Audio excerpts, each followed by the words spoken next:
The waves pushed the boy onto the black sand like a broken toy. His small body rolled with each surge of water before coming to rest near a pile of driftwood. The morning sun cast long shadows across Jeju Island's remote beach as seabirds called overhead. Woobin noticed the strange shape while checking his fishing nets. At first he thought it was just more debris from last night's storm. Then he saw the boy's chest rise and fall with shallow breaths. The old fisherman dropped his nets and ran across the sand. The child looked about 12 years old. His black hair was tangled with seaweed and salt.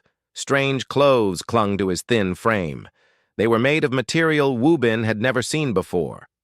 The fabric felt smooth like silk but strong like metal. In the boy's right hand was a small pendant that gleamed like polished silver. "Hey, boy, wake up!" Woobin shook the child's shoulder gently. "Can you hear me?" Dark eyes opened slowly. The boy stared at Woobin without recognition. His lips moved, but no sound came out. Fear filled his young face as he tried to sit up and failed. "Easy now. You are safe." Woobin helped the boy sit upright. "What is your name? How did you get here?" The boy's mouth opened and closed like a fish out of water. He looked around the beach with confusion. His eyes held the lost look of someone who had forgotten everything important. I don't know." The words came out as a whisper. "I can't remember." Woobin frowned. The nearest town was 5 kilometers away. No boats had been reported missing. The boy's clothes were completely dry despite washing up from the ocean. Nothing about this made sense. "Come, let me help you stand." Woobin offered his weathered hand. "We need to get you warm and fed." The boy accepted the help. As he stood, the pendant in his hand caught the sunlight and seemed to glow with inner fire.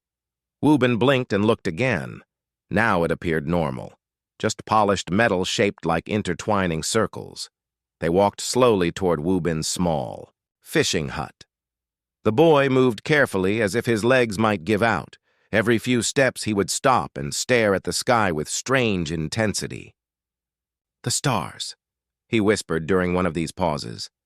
"They're wrong." "What do you mean, boy? There are no stars. It's morning." The child shook his head. "They should be different. The patterns are—" He trailed off and touched his forehead. "My head hurts when I try to remember." At the fishing hut, Woobin wrapped the boy in warm blankets and made hot tea. The child sat quietly by the small fire, turning the pendant over and over in his hands. Sometimes his fingers would trace invisible shapes in the air above it. "Do you remember anything at all?" Woobin asked. "Your family? Where you live?" The boy closed his eyes tight. "There were stories. Someone used to tell me stories before sleep. About warriors who sailed between stars, about great ships that could cross the dark ocean of space." He opened his eyes and looked confused. "But that's silly. Ships sail on water, not in the sky." "Maybe your father was a sailor," Woobin suggested. "Sailors tell many stories about the sea and sky." "Maybe." The boy didn't sound convinced. There was something else. Symbols, lines and circles that meant important things. When I close my eyes, I can almost see them glowing. Woobin decided the boy needed real help. He used his old radio to call the town. Within an hour, a small truck arrived carrying Dr. Tae-sik and a woman named Hae-jin.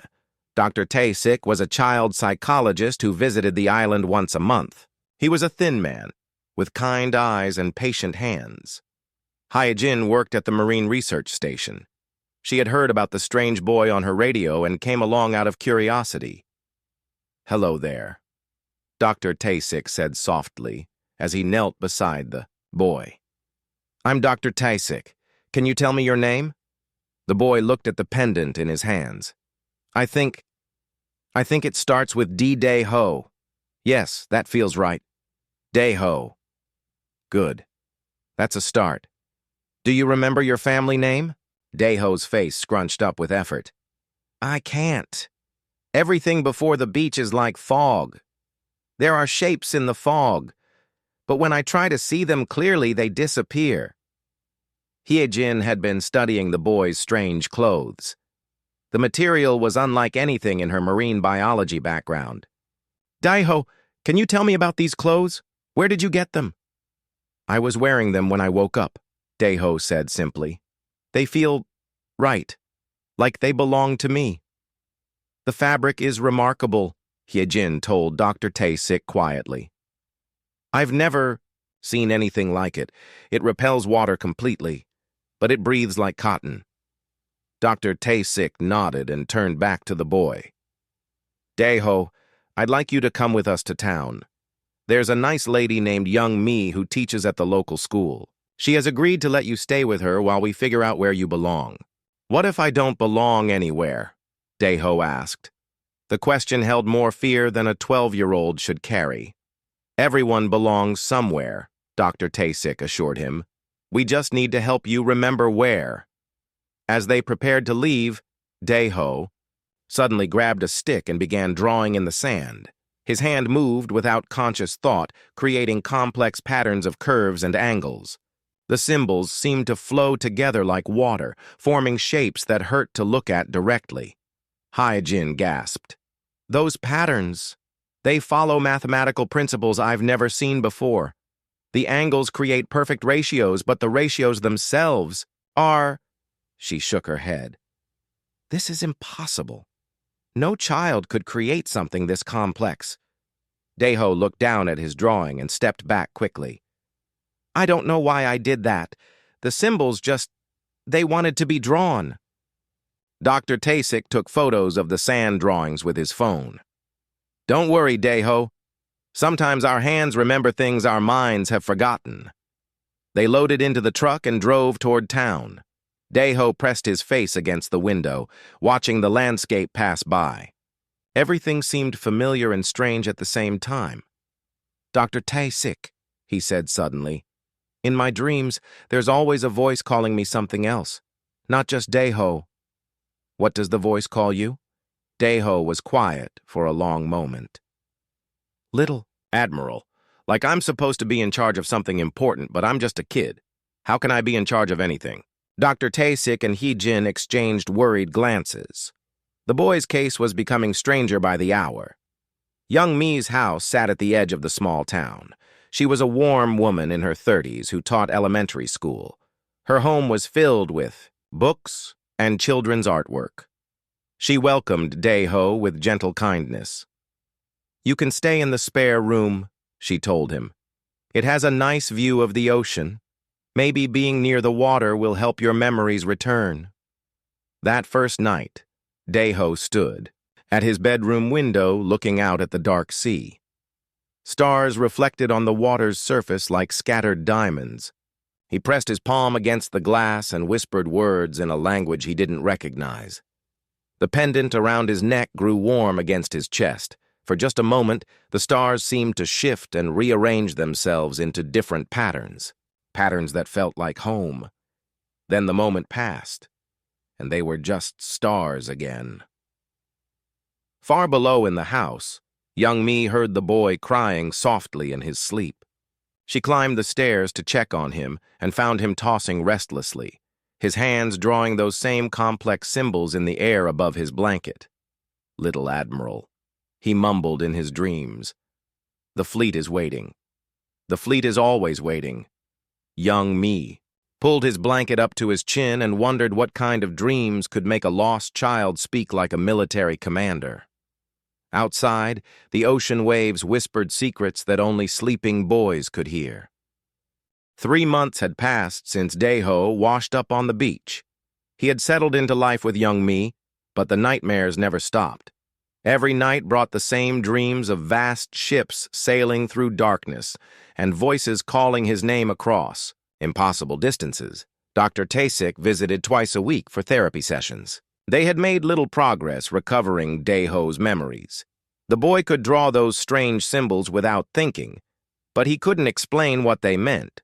Sometimes he would speak words in languages that didn't exist in any database. The patterns are getting more complex, Hyejin told Dr. Tae-sik during one of their meetings. She spread out dozens of photos showing Daiho's sand drawings.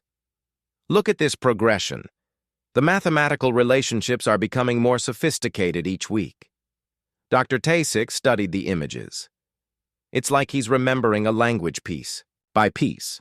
But no human language uses geometric patterns this complex. Young Me had grown fond of the strange boy. Dae-ho helped with chores, did well in her classes, and never caused trouble. But she worried about the sadness in his eyes. Sometimes she caught him staring at the sky with such longing it broke her heart. "Do you miss your real family?" She asked him one evening as they washed dishes.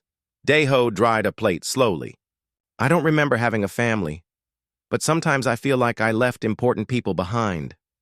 People who needed me to come back. Maybe they're looking for you too."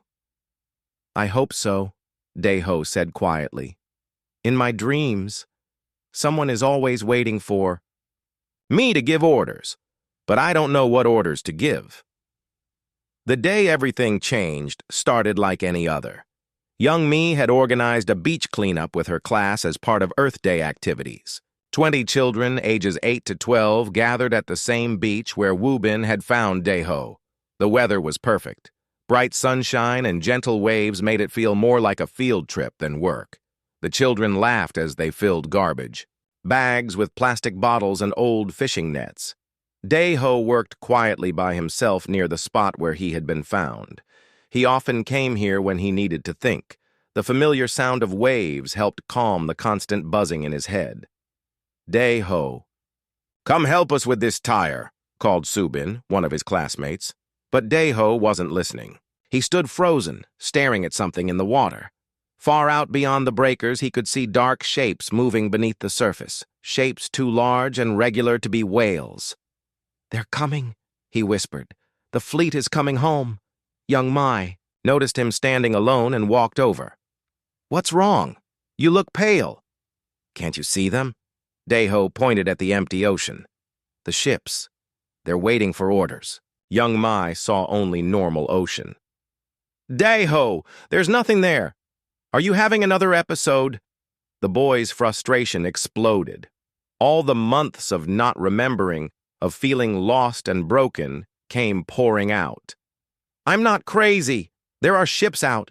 There, big ships with weapons and shields and crews who know my name." He dropped to his knees and began drawing frantically in the sand. His hands moved faster than Young Me had ever seen, creating symbols that seemed to writhe and pulse with their own life. The pattern grew larger and more complex by the second.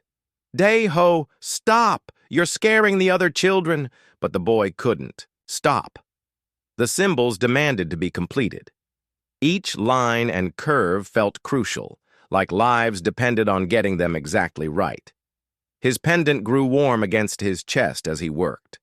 The final symbol was the largest, a complex mandala of intersecting, circles and flowing lines that hurt to look at directly. As soon as Dae-ho finished drawing it, he collapsed backward, breathing hard. The sky began to darken. At first, Young Me thought it was just a cloud passing over the sun, but the darkness spread too quickly and came from the wrong direction. Soon, the entire beach was cast in an unnatural twilight. The children stopped playing and looked up in confusion. Some began to cry as the temperature dropped 10 degrees in seconds. "Everyone stay calm," Young Me called out, but her voice shook. "It's just a storm cloud." Above them, the air began to ripple like water. Something enormous was pushing through the atmosphere, distorting light and sound. The ocean waves suddenly stopped moving. Even the seabirds fell silent. Then the ship appeared. It materialized slowly, like a photograph developing in reverse. First came the outline, a shadow against shadows, then details filled in piece by piece. Gun turrets the size of office buildings, hull plates that could have paved a city, sensor arrays that glowed with soft blue light. The ship was over 2 kilometers long and half a kilometer wide. It hung motionless in the air above the beach, casting everything below into deep shadow. No sound came from its engines, no exhaust or energy signatures that human science could detect. Young Mai stared up at the impossible sight. Her mind refused to process what she was seeing. The children huddled around her, too frightened to cry. "It's beautiful," Deho whispered. He stood up slowly, his eyes fixed on the massive vessel. "The HSF Eternity. She's even more beautiful than I remembered." Every radio and television on Jeju Island erupted with static. Then, impossibly, a voice spoke in perfect Korean from every speaker simultaneously. The voice was deep and mechanical, but somehow conveyed respect and patience. "Awaiting orders, Fleet Admiral. The Eternity stands ready to serve." Young Mai grabbed Daeho's shoulders. "What is that thing? How does it know you?" The boy looked up at her with eyes that suddenly seemed much older than 12. "It's my ship. They're all my ships." He pointed at the sky where more shadows were forming.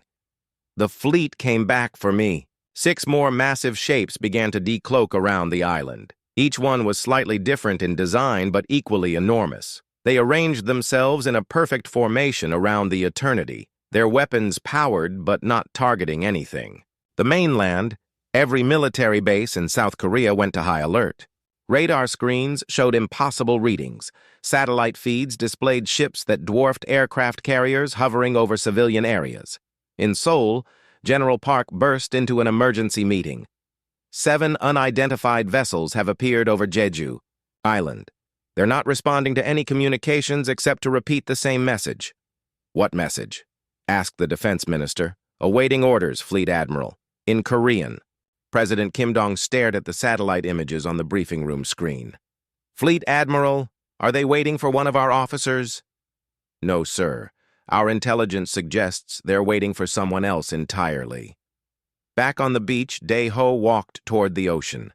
The other children parted before him like he was carrying something dangerous. Young Mi followed, afraid to let him out of her sight. "Dae-ho, please tell me what's happening. I need to understand." The boy stopped at the water's edge. Above them, the Eternity's hull began to glow with soft patterns of light. The same patterns he had been drawing in the sand for 3 months. "I remember now," he said quietly. "Not everything, but enough. I'm Admiral Dae-ho of the Human Stellar Federation. These are my ships, my crews. They've been waiting for me to come home." A beam of light descended from the nearest ship and stopped just short of touching the beach.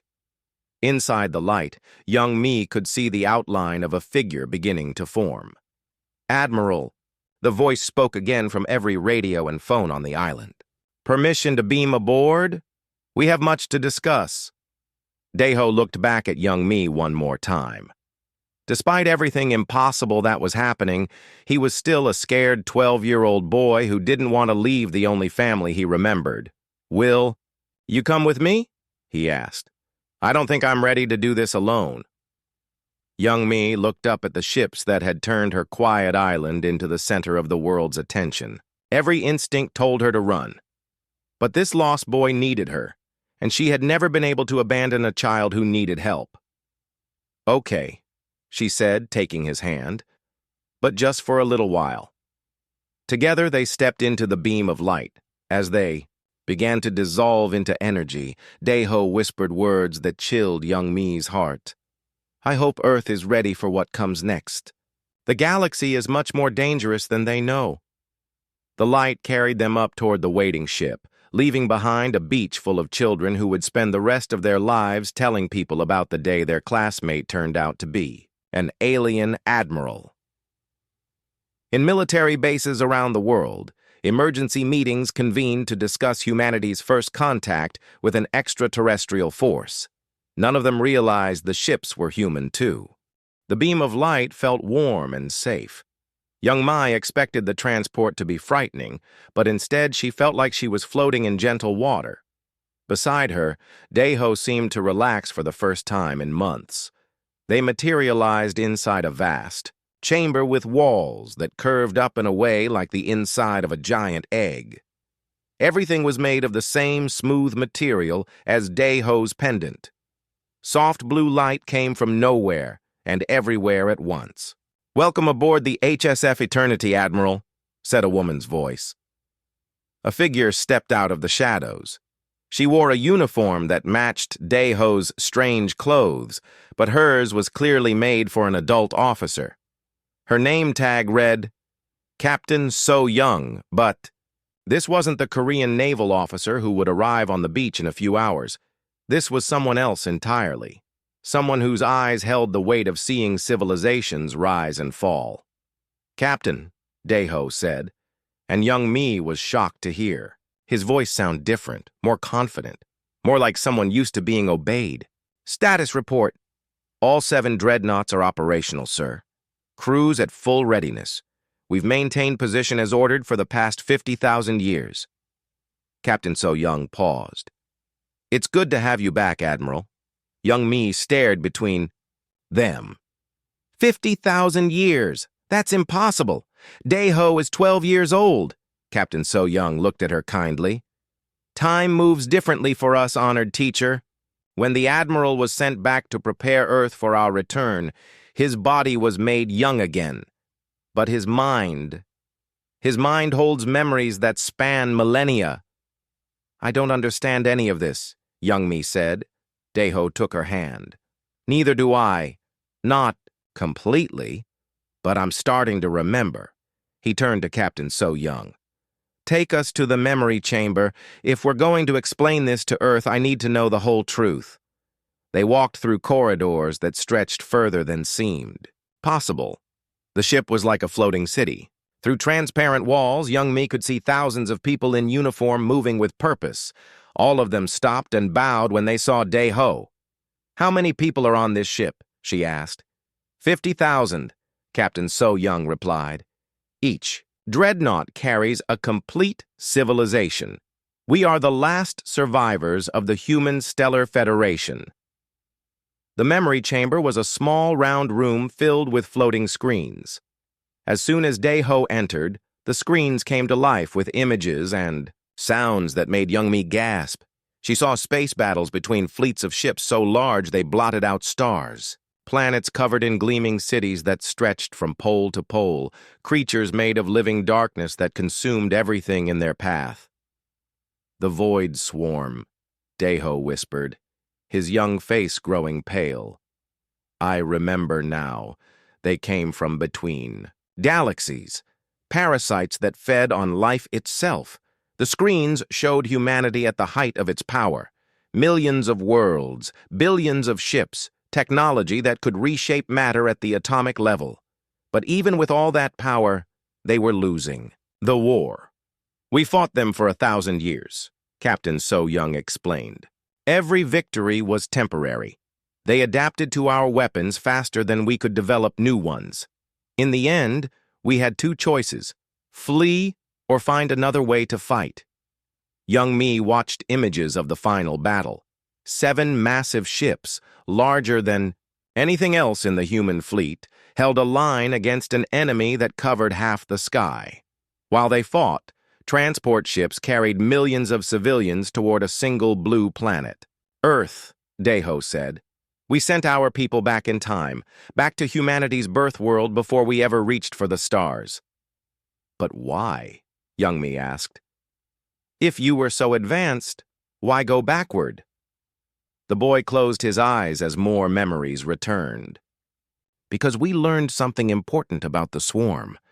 They could adapt to any technology, but they had one weakness. They couldn't understand sacrifice. They couldn't understand fighting for something bigger than yourself. The humans we sent to Earth carried genetic memories, Captain So Young added. Deep instincts that would make their descendants natural warriors and explorers. We gave up our empire so that humanity could develop those traits over thousands of generations. Young Mai thought about human history, all the wars and explorations, the constant drive to reach further and fight harder. You're saying we've been preparing for this war, our whole species? In a way, yes. Daeho opened his eyes. The admiral who stayed behind to command the rear guard was given special treatment. His consciousness was sent back too, but in a way that would let him return when the fleet was needed. You? Young me realized. Me? I lived through the war as an adult. I made the hard choices. I ordered good people to die so others could live. His young voice cracked. Now I have to do it again. Captain So Young knelt beside the boy. Sir, the deep space sensors have detected distortions at the edge of the solar system. The same pattern we saw before the swarm arrived in our time. Deho stood up straighter. Even in his child's body, he suddenly looked like someone who had commanded fleets. How long do we have? Weeks at most. Maybe days. Young Mai felt the world spinning around her. You're saying those things that destroyed your civilization are coming here? Now? They followed us, Deho said simply. The activation of human technology acts like a signal. They know we're here. The screens changed to show Earth from space. 7 billion people going about their daily lives, unaware that their planet was about to become a battlefield. What are you going to do? Young Mai asked. Deho was quiet for a long moment. When he spoke, his voice carried the weight of impossible responsibility. What I always do. What I was born to do. Protect humanity, no matter the cost. Captain So Young stood. Your orders, Admiral? Begin preparing Earth's governments for contact. They need to know what's coming. Start transferring defensive technology to their military forces. He paused. And send a message to the other ships. Tell them to begin waking the sleeper crews. How many, sir? All of them. Every last soul we brought forward through time. Deho looked out at the Earth, turning slowly below them. If we're going to make our stand here, we're going to do it. With everything we have. Young Mi watched the boy who had lived in her house for 3 months transform into something she barely recognized. The scared, lost child was still there, but now he wore authority like armor. What about the people of Earth? She asked. What do you tell 7 billion people when you're about to turn their home into a war zone? Deho's reflection stared back at him from the chamber's walls, a 12-year-old face with eyes that had seen the end of everything. The truth, he said, that their ancestors were warriors who ruled the galaxy, that they carry the blood of heroes in their veins, and that it's time to remember what humanity is really capable of. Captain So Young began issuing orders through her communication device. Around them, the great ship hummed with increasing activity as systems that had slept for millennia came online. Young Mi realized she was witnessing the awakening of something that would change human history forever. In her house was a scared boy who drew pictures in the sand. Here was a fleet admiral preparing for the war that would decide the fate of all organic life. Both were Deho. Both were real. And somewhere in the dark between stars, ancient enemies had caught the scent of their prey and were coming home to finish what they started 50,000 years ago. The world changed overnight. Every news channel showed the same impossible sight. 7 ships the size of cities floating above a small Korean island. Military jets circled them like insects around giants, but the alien vessels ignored all attempts at communication. In Seoul, President Han Sol called an emergency meeting with his top advisors. General Park spread satellite photos across the conference table. Each image showed details that made no sense to human engineering. The ships have no visible engines, reported Colonel Jin Woo from military intelligence. No exhaust, no energy. Signatures our instruments can detect. They're just hanging there like they're painted on the sky. What about weapons? President Han Sol asked. Every surface that looks like it might be a gun is bigger than our largest naval cannon. If they wanted to attack us, we'd already be dead. Dr. Yun Ji, the country's leading quantum physicist, studied the energy readings. The power levels coming from these ships are impossible. Each one generates more energy than our entire electrical grid. Sir, Colonel Jin Woo interrupted, we're getting reports from around the world. Every government wants to know what we're doing about this. The Americans are threatening to intervene if we don't provide answers. President Han Sol rubbed his tired eyes. What answers can we give them? We don't know anything more than they do. On Jeju Island, Captain So Young of the Korean Navy had arrived with a crisis team. She was a different person entirely from the ship captain with the same name. This So Young was fully human, confused, and trying to manage the biggest military situation in history. "Has anyone made contact with the vessels?" she asked her communications officer. "No direct contact, ma'am, but every radio frequency is carrying the same message on repeat. Awaiting orders, Fleet Admiral. Always in perfect Korean." "Fleet Admiral? We don't have any Fleet Admirals." "That's what makes it strange, ma'am. The ships seem to think someone here outranks everyone in our entire military." Above them, the HSF Eternity hummed with activity. Dae-ho stood on the bridge, surrounded by officers whose experience spanned galactic wars. Through the great windows, he could see Earth spread out below like a blue marble. "Admiral," reported Commander Boram from her station, "Earth governments are attempting to establish communication. Should we respond?" Dae-ho considered this. Part of him was still a 12-year-old boy who wanted to hide from all the attention. But the larger part, the part that remembered commanding fleets, knew they were running out of time. "Open a channel to all Earth communication networks. Audio only." "Channel open, sir." Dae-ho took a deep breath. When he spoke, his voice carried. "To every radio, television, and phone on the planet. People of Earth, I am Admiral Dae-ho of the Human Stellar Federation. The ships above Jeju Island are mine. We are not invaders. We are your descendants, returning home after a very long war." In the Seoul conference room, everyone froze as the young voice continued. 50,000 years ago, humanity ruled a vast empire among the stars. We were destroyed by an enemy called the Void Swarm. Before our civilization fell, we sent our people back in time to Earth. You are their children. President Hansol stared at the radio speaker. "That's a child talking.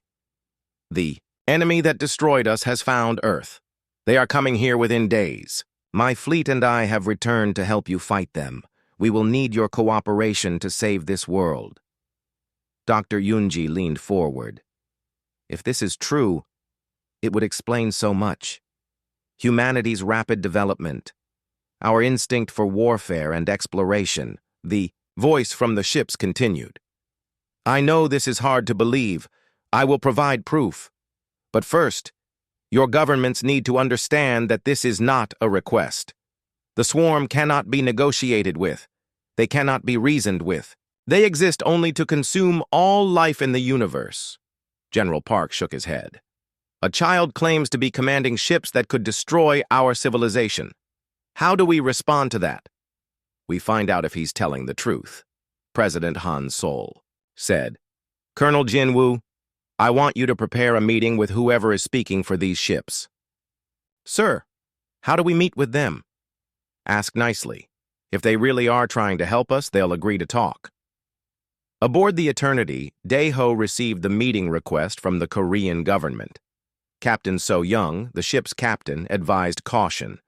"Admiral, revealing yourself to Earth governments could be dangerous. They might try to detain you or use you as leverage." Young Mi, who had been listening to everything with growing worry, spoke up. "He's right to be careful, Dae-ho. You're still just a child in their eyes. They might not believe you're really in command." Dae-ho nodded. "Then we'll give them a demonstration they can't ignore." He turned to his tactical officer. "Commander Nam-ho, deploy the defense platforms." "Sir?" "It's time Earth saw what we're really capable of." High above Earth's atmosphere, the 7 dreadnoughts began to change. Sections of their hulls opened like flower petals. From inside each ship, thousands of smaller craft emerged. They spread out across the solar system in perfect formation. Within hours, humanity's telescopes detected artificial structures appearing near every planet and moon. Massive defense stations materialized from nothing, each one bristling with weapons that dwarfed anything in Earth's arsenal. "My God," whispered Dr. Yoonji as she watched the satellite feeds. "They've turned our entire solar system into a fortress." The demonstration had its intended effect. Every government on Earth realized they were dealing with beings whose technology was beyond their comprehension. When the Korean president requested a meeting, the response came immediately. Admiral Dae-ho will meet with Earth representatives tomorrow at noon. Jeju Island, at the coordinates where he was found 3 months ago. Back on the Eternity, young Mi found Dae-ho in his quarters, staring out at the stars. Despite all his power and authority, he still looked like a lost little boy. "Are you scared?" she asked. "Terrified," he admitted. "I remember being an adult, making these decisions before, but I also remember being 12 and just wanting someone else to be in charge." "You don't have to do this alone. Your crews believe in you. I believe in you." Dae-ho smiled sadly. "The hardest part isn't commanding the fleet. It's knowing what I'm going to have to ask of Earth. When the swarm arrives, ordinary humans will have to fight alongside my crews. Billions of people will die, but billions more will live because you're here to protect them. I hope so. I really hope so." The next day, representatives from every major government on Earth gathered on the beach where Woo-bin had found a lost boy 3 months earlier. President Han Sol led the group, along with military officers, scientists, and diplomats from around the world. They watched as a beam of light descended from the sky. When it faded, 2 figures stood on the sand. Young Mi, looking nervous but determined, and beside her, a 12-year-old boy wearing clothes made of impossible materials.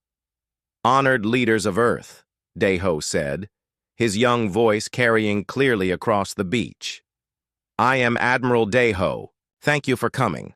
We have very little time and much to discuss." General Park stepped forward. "You expect us to believe a child commands those ships?"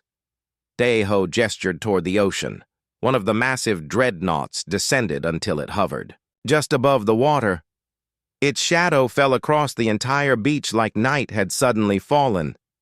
"I expect you to believe what you see with your own eyes," the boy said calmly. "The Void Swarm will arrive in less than a week. When they do, every living thing on this planet will be in danger. You can choose to work with us, or you can face them alone." President Han Sol looked up at the ship that could flatten his capital city without effort. Then he looked back at the child who commanded it. "What do you need from us, Admiral?" Dae-ho's expression grew serious beyond his years. "Everything you have, and everything you are willing to become." The warning came at 3 in the morning, Earth time. Deep space sensors aboard the HSF Eternity detected massive distortions at the edge of the solar system. Commander Bo-Ram rushed to wake Admiral Dae-ho with readings that made her hands shake. "Sir, they're here. Multiple contacts entering the outer solar system. The signatures match swarm bioships." Dae-ho sat up in his quarters aboard the ship. Even after only a few hours of sleep, his mind was instantly alert. 50,000 years of memories had taught him that wars waited for no one. "How many?" he asked, pulling on his uniform. "Preliminary count shows over 3,000 vessels, all of them larger than our dreadnoughts." Bo-Ram paused. "Sir, they're bigger than when we fought them before. Much bigger." On the bridge, the main screen showed long-range sensor data. What they saw would have terrified anyone who understood what they were looking at. The swarm ships looked like massive insects made of living metal and bone. They moved through space, without engines, propelled by forces that human science still couldn't explain. "Estimated time to Earth orbit?" Dae-ho asked. 6 days at current speed, sir, but they could accelerate if they detect our presence." Captain So-young joined them on the bridge. The older officer studied the tactical display with grim experience. "Admiral, these numbers are much worse than our last encounter with the swarm. We had 200 dreadnoughts then, and we barely held them off. Now we have 7. "We also have something we didn't have before," Dae-ho reminded her. "We have Earth. 4 billion potential warriors with 50,000 years of genetic preparation for this fight. Down on the planet's surface, emergency meetings convened in every capital city. The alien fleet that had seemed impossibly large suddenly felt very small compared to what was coming. President Han Sol addressed the United Nations via video link. Ladies and gentlemen, our situation has changed. The beings who call themselves the Human Stellar Federation have confirmed that a hostile alien force is approaching Earth. They will arrive in 6 days. The American president interrupted. How do we know we can trust these so-called descendants of humanity? For all we know, this could be an elaborate invasion plan. Because, said a young voice from the speakers, if we wanted to conquer Earth, we would have done it already. Admiral Daeho had joined the call directly from his ship. World leaders found themselves talking strategy with a 12-year-old who commanded technology beyond their understanding.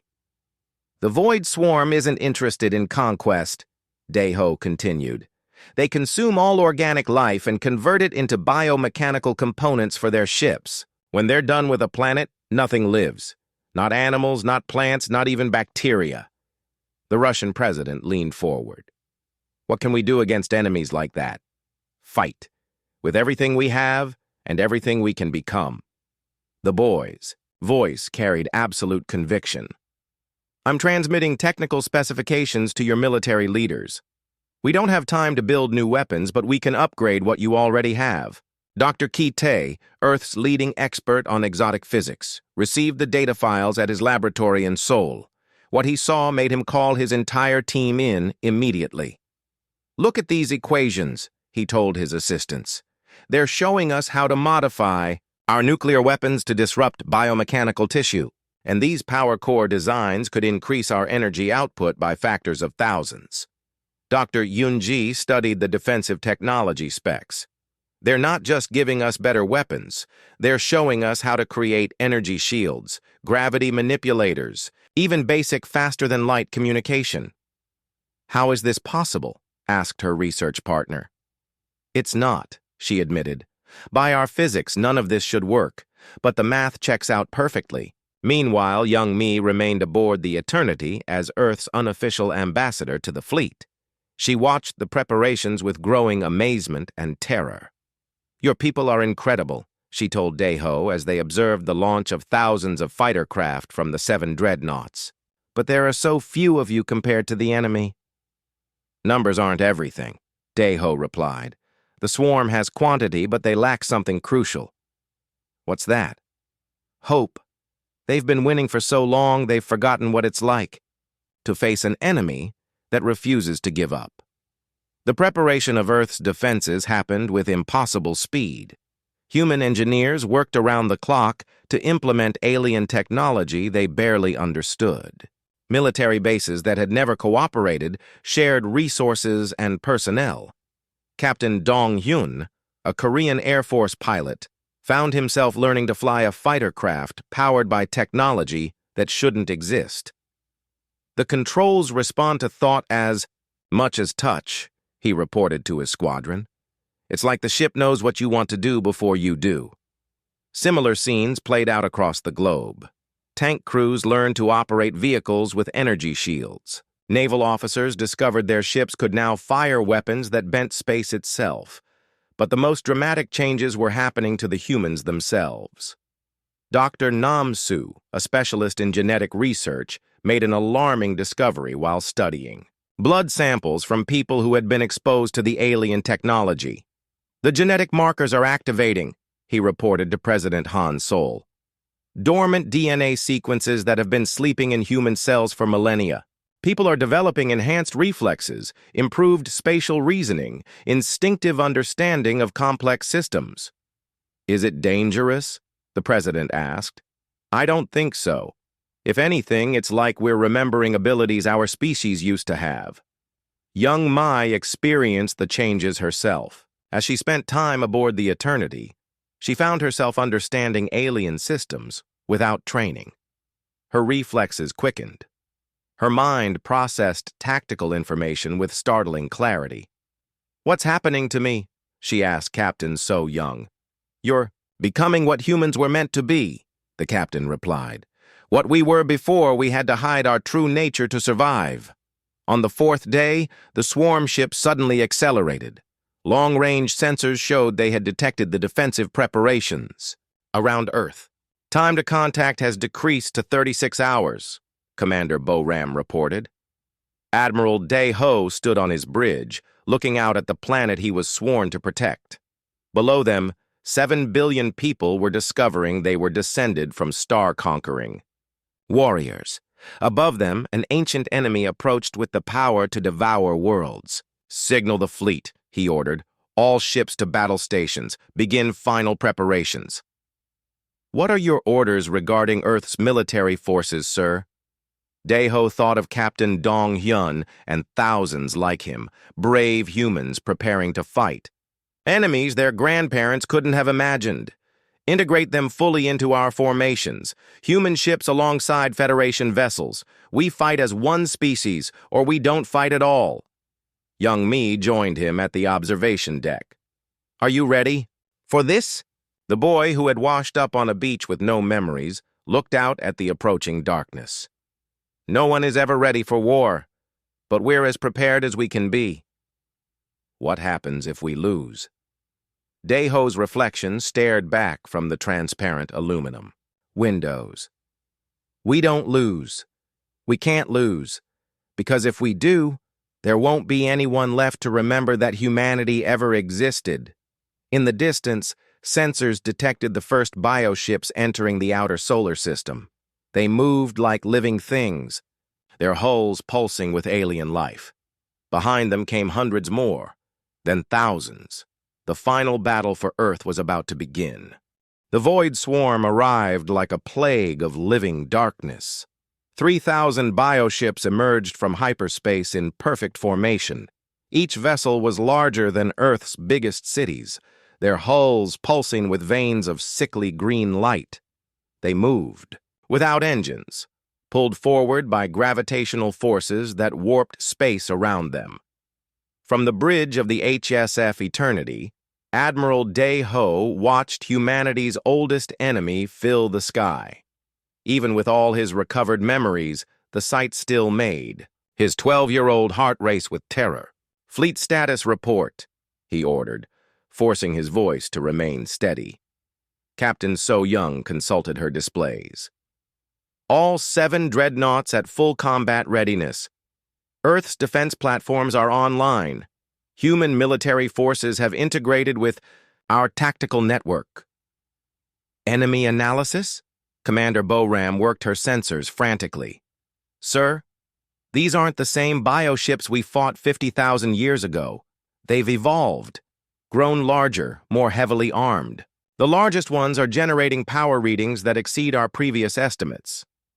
Young Mai stood beside the Admiral's chair, her enhanced genetics allowing her to understand the tactical displays. "How many ships do we have compared to them?" 7. "Dreadnoughts and about 5,000 smaller craft from our fleet," Day-Ho replied. "Earth has contributed another 3,000 upgraded vessels." He paused, looking at the overwhelming enemy numbers. Against 3,000 swarm bioships, each one more powerful than our largest vessels. The first attack came without warning. Beams of pure destruction lanced out from the leading bioships. They struck the outermost defense platforms and dissolved them into component atoms. No explosion, no debris, just instant conversion from matter to energy. "All units, evasive action," Day-Ho commanded. "Activate the Earth defense grid." Around the planet, thousands of hidden weapon platforms came online. Human technology enhanced with 50,000-year-old knowledge began firing at the approaching swarm. Energy beams and gravity torpedoes streaked across space. The weapons found their marks, but the bioships adapted instantly. Their hulls shifted and changed, developing resistances to each new attack within seconds. "They're learning our weapons faster than before," reported Captain Dong-hyun from his fighter squadron. "Sir, requesting permission to engage at close range." "Negative, Captain. Maintain formation and continue long-range attacks." But the swarm wasn't just adapting to weapons. They were studying Earth itself. From the largest bioship, a voice spoke, across all frequencies. It sounded like wind through dying forests, like the last breath of extinct worlds. "We remember you, little Admiral. You cost us much when your species finally fell. But we have grown stronger. We have consumed 1,000 worlds since then. Daeho opened a communication channel. And we have grown stronger, too. Earth isn't the same target you destroyed our ancestors on. Earth? The alien voice carried amusement. This is your original nest world. We wondered where your species had hidden. Now we will finish what we began. The swarm's main force began to spread out, surrounding Earth in a sphere of bioships. Their plan was simple: surround the planet and consume every living thing, starting with the oceans. Admiral, young Mi said quietly, there are too many of them. Daeho knew she was right. Even with all their preparations, humanity was outgunned by an impossible margin. But he had learned something in his first life that the swarm had never understood. Signal all Earth forces, he ordered. Begin Operation Homecoming. Across the planet's surface, military bases opened their deepest bunkers. Inside were weapons that had been built in absolute secrecy over the past week. Not ships or guns, but something far more dangerous to the swarm: humans themselves. Dr. Namsu had made a final discovery about the genetic changes affecting Earth's population. The dormant DNA wasn't just making people smarter and faster, it was preparing them for something else entirely. Captain Ji-woo, commander of a Korean naval vessel, felt the change hit her mid-battle. Suddenly, she could see the mathematical patterns in the swarm's movements. She understood their tactical algorithms as if they were written in her native language. All ships, adjust firing solutions to coordinates I'm transmitting, she ordered. Her weapons found weak points in bioship hulls that sensors couldn't detect. The same transformation was happening to humans across the planet. Fighter pilots began flying with impossible precision. Artillery crews hit targets at ranges that should have been impossible. Soldiers moved with coordination that looked like telepathy. What's happening to them? Young Mai asked, watching Earth's forces suddenly fight with the skill of veterans. They're remembering, Daeho said with growing excitement.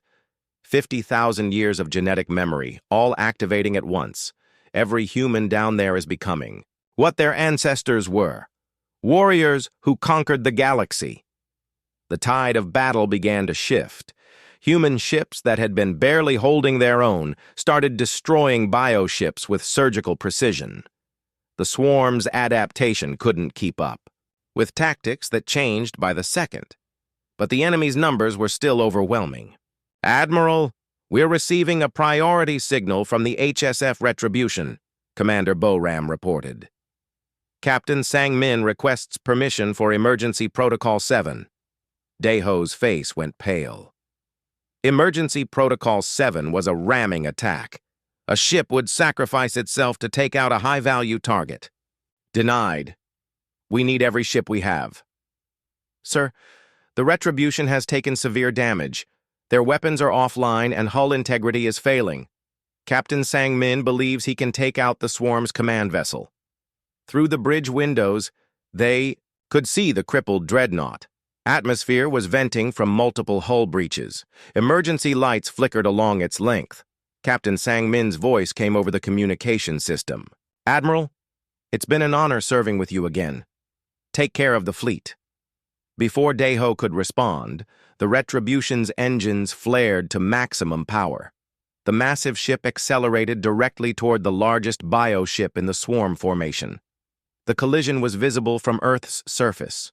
Two vessels the size of cities met in a flash of energy that briefly outshone the sun. When the light faded, both ships were gone. But something had changed. The remaining bioships suddenly seemed less coordinated. Their perfect formations began to waver. The command ship, Young Mi breathed. They lost their central coordinator.